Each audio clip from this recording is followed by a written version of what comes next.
ქუჩის საათი აღმაშენებლის ქუჩაზე მის 4-ვე მხარეს 4 სხვადასხვა დროს აჩვენებს.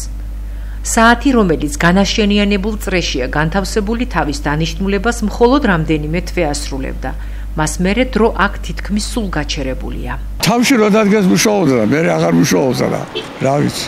საათი მე სხვი საათი არა ვარ დამოგიდებული, ჩემი საათი მაქვს და ჩემ დროზე დავდივარ და სხვი საათზე ის არ მუშაობს და საერთოდ რაც მე ვდგავარ აქ და ტაქსობ, საერთოდ არ მინახია ის საათი რომ მუშაობს. გაჩერებული არის სულა. და სერამაზის გულის თუ გააკეთეს ეგ არ ვიცი.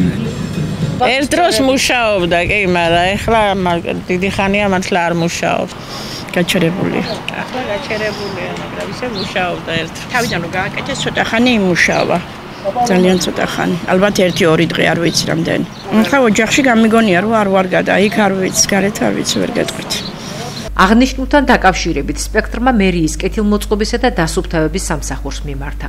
ოლეგ შველიძემ გვითხრა, რომ საათზე არსებული მექანიზმი მისი რამდენჯერმე შეცვლის მიუხედავად ფუნქციას ვერ ასრულებს.